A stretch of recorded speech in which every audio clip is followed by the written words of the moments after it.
Tuloy po tayo sa mga balita. Isang patay habang 7 ang sugatan ng magpasikatan at nag-ala Superman ang dalawang rider habang mabilis nilang binabaybay itong Marilake Highway dyan sa lalawigan ng Rizal. At dahil sa insidenteng yan, mas hinigpitan ngayon ng otoridad ang pagbabantay sa nasabing lansangan habang ipinagbabawal na rin itong gawing racetrack. Kunin natin ang live report ni Erlo Bringas. Erlo, go ahead. Alex, dahil nga sa nangyaring aksidente na yan at meron pa mga naitatalang mga aksidente mula Enero 1 hanggang sa araw na ito, ay muling bumangon ng panawagan na magdagdag ng mga magbabantay dyan, lalo na dyan sa bahagi ng Marilake Highway dahil sa ilang mga insidente ng aksidente. At ayon nga sa PNP Highway Patrol Group, handa naman daw silang tumalima na magdagdag ng tauhan dyan para masawata na yung mga rider na nagpapasikat lamang na nagiging sanhi rin ng aksidente. Madalas nyo ba yan makita sa social media? Sumisemplang, tumutumba o kaya naman nag-overshoot. Yan ang kadalasang eksena sa tinaguriang Killer Highway o pakurbang kalsada sa Marilake Highway kapag weekend. Weekend kasi ang kadalasang puntahan ng mga rider para mag-rides kasama ang kanilang mga kaibigan o tropa. Pero nitong weekend lang, nag-ala Superman ang dalawang motorcycle na yan sa Marilake. Kaya ang resulta, hindi nakontrol ng dalawa ang kanilang mga manibela. Tumilapon ng dalawang rider at ang nakapulang rider humampas sa gilid ng kalsada habang ang isa tumilapon lang sa gilid. Nasalpok din nila ang iba pa mga nakatambay sa gilid maging mga nakaparadang motorsiklo. Patay ang rider na nakasuot ng pulang t-shirt habang nagpapagaling pa sa ospital ang nakadilaw namang t-shirt na rider. Ayon sa Tanay Police, 4 ang sugatan sa aksidente habang nagkaaregluhan naman ang mga biktima at ang sugatan na rider na nangakong sasagutin ang gastusin sa mga nasira at pagpapagamot ng mga nadamay. Sa mga ganyang aksidenteng nangyayari sa Marilake, hindi lamang dyan kundi sa iba pang kalsada, maaari nga ba itong maiwasan? Si Tatay Dano, mas kilala sa Purple Rider, isang senior citizen. Taong 1964 pa daw siya nagmumotorsiklo at madalas din sa mga rides sa iba't ibang lugar tulad sa Marilake. Ni minsan na hindi pa siya nasangkot daw sa anumang uri na aksidente. Kompletong gear, pagsunod sa batas, trapiko at pagiging responsable sa daan ang kailangan daw para hindi mauwi sa aksidente ang mga rides. Alalahanin natin na dalawa lang ang gulong ng ating sasakyan. At isang maliit na bato, kalaban na po natin yan. Ang masasabi ko dyan, kahit na anong galing natin sa pagmumotor, sinisigurado ko sesemplang tayo. Ang kailangan talagang doble pag-iingat. Ang MC taxi rider at vlogger naman na si Onel, madalas din naman siya sa mga rides pero importante anyang baon ng responsibilidad sa kalsada. College pa lang daw ay nagmomotorsiklo na siya pero ni minsan hindi pa siya na-aksidente o nasangkot sa aksidente. Kailangan maging responsable sa kalsada, iwasan yung pagiging bida-bida sa kalsada. Ayun. Kasi yung mga iba na bida-bida sa kalsada, ayun, nagkakaroon ng problema, nakakasagi, nakakasalpok. Diba? Kaya dapat iwasan yung pagiging bida-bida po sa kalsada talaga. Pero maaari ba talagang gawing racetrack ang mga national road tulad ng Marilake Highway? Minsan ko nang nakapanayam ang riding coach na si Jay San Pedro. May tamang venue raw para sa mga mahihilig pumangking at hindi tamang venue ang mga national road tulad ng Marilake para sa nasabing bagay. Ayaw po kasi namin lagi nakakita ng katulad ng like Marilake Highway na laging may mga umo-overshoot, meron pa balik-balik na akala mo may karera. So we do this track day, ginagawa namin yung lahat ng magagawa namin as racers, pero in a good way na i-influence namin yung mga gustong mangarera. Kasi kaya naman po sila nagpabalik-balik dyan dahil sa picture, dahil sa akala nila yun na yung magaling na sila. So we encourage everyone na sumama sa mga track day events and in the near future, malay natin, makapag-perform na din sila sa katulad ng ganito kagagandang palaron ng international scene na in the near future. Sabi pa ni Coach J, hindi raw applicable ang eksibisyon na ginagawa ng mga karamihan sa kalye dahil maaari itong maka-aksidente din ng iba pa mga motorista. Kaya importante din ang responsibilidad ng bawat anumang sasakyan ang dala-dala kung saan mga magpuntang mga kalye, lalo na sa Marilaki. Ayoko nang may mga sayad siko sa public road, tapos pag na-aksidente, nakapost agad, Gcash later. Opo, nakakaawa po kasi as a rider, naawa ako sa pamilya ng mga agrabyado.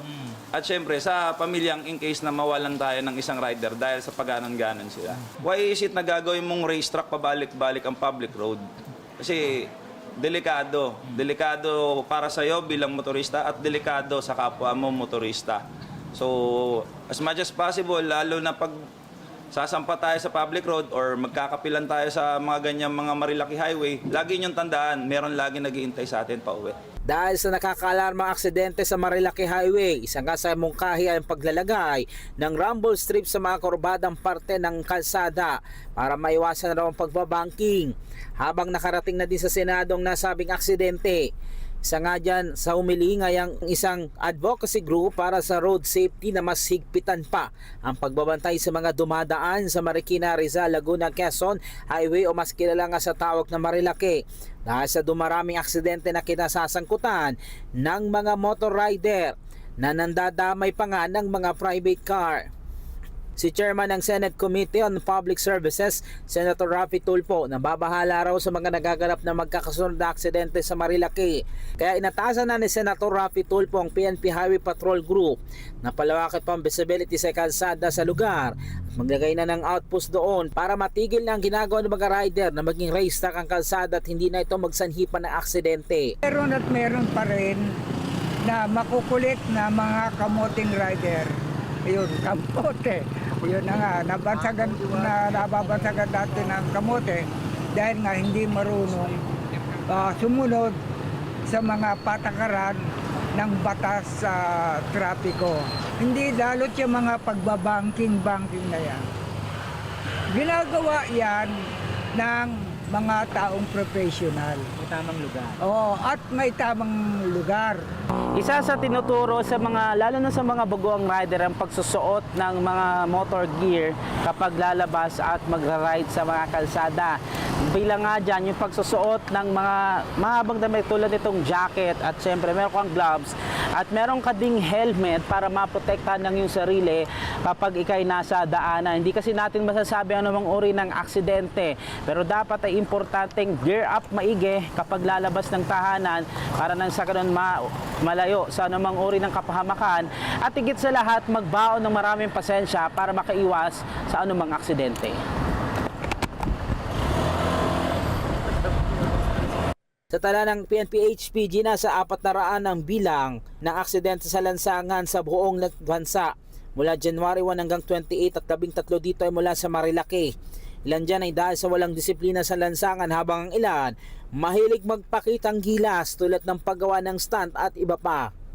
PNP Highway Patrol Group handa naman daw tumaliman sa kagustuhan ng Senado maging na mga transport organization ng sa ganon mabawasan na nga mga makukulit na rider o tinawag nga na kamote na gumagawa ng stand sa mga kalsada maging sa Marilaki. Nagkaroon na po siya ng koordinasyon sa ating pong LGU, no, sa Rizal at sa nearby na municipality at katuwang din ng ating mga local police force talaga po magtatalaga pa ng maraming dagdag na pwersa dito nga po sa kahabaan ng highway ng Marilaki, ma'am. Ito lang po, unang-una po dyan, yung kung malalaman po natin yung kahabaan po nito, ito po ay haba sa 115 kilometers. So sa 17 tao po ng Rizal HPT or Highway Patrol Team, talaga pong hindi po natin kayang i-sustain kaagad yung kahabaan po nito. Pero muli, sa tulong nga po at direktang pangasiwa po ng ating director, tinap po natin yung ating pong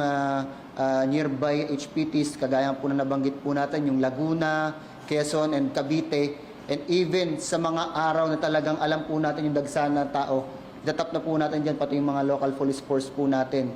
Kaya po mga kaasa, ang ating pong mga publiko na yung Sabado-Linggo po talaga pupunuan po halos natin ng highway patrol team or highway patrol officers. Ito pong nabanggit po nating area. Ang provincial capital ng Rizal nagpahayag namang bumabalangkas na rin sila ng ordinansa para may pagbawal ang racing, pagtambay sa lugar na ginagawa ng mga vlogger at photographer at magkakaroon na rin daw sila ng tuwirang checkpoint sa lugar. Huwag po tayong maging irresponsable kasi hindi lang naman po tayo yung gumagamit ng kalsada. Napakaraming tao. Pagka naka-aksidente po tayo, hindi lang tayo yung maapektuhan kundi yung ibang tao.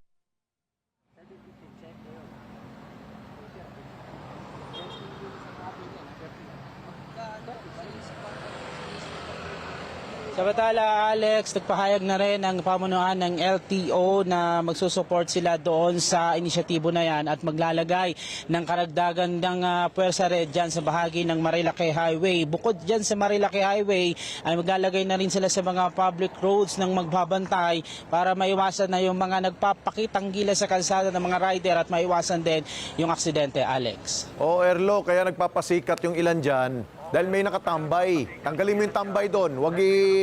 Ginagawa kasi nilang tambayan yung area na yan eh. Tanggalin mo yun, mawawala yung mga nagpapasikat. Yes, Alex, isa rin kasi yun sa parang ang nangyayari kasi dyan, Alex, kapag nakakita sila ng mga photographers or vloggers at na-post sa social media, sabi nga nung ilan, feeling nila magaling na sila. So, isa rin yan sa kanilang alisin dyan para nang sa kanila hindi na rin ma-attempt yung mga tinatawag ng iba na kamote riders na pagpunta dyan at magpasikat na isa ka sa posibleng maging sanhirin na aksidente at makadamay pa nga ng mga dumadaan, Alex. Okay. O ikaw rin, Erlo, ingat ka sa pagmamaneho mo ng motor. Thank you so much. Erlo Bringas, mata natin dyan sa Marilaki Highway. Maraming salamat sa inyo pong pagsubaybay sa Mata ng Agila Primetime. Para malaman ang matatag, matapang at matapat na mga balita, i-follow lamang at mag-subscribe sa @Net25 TV.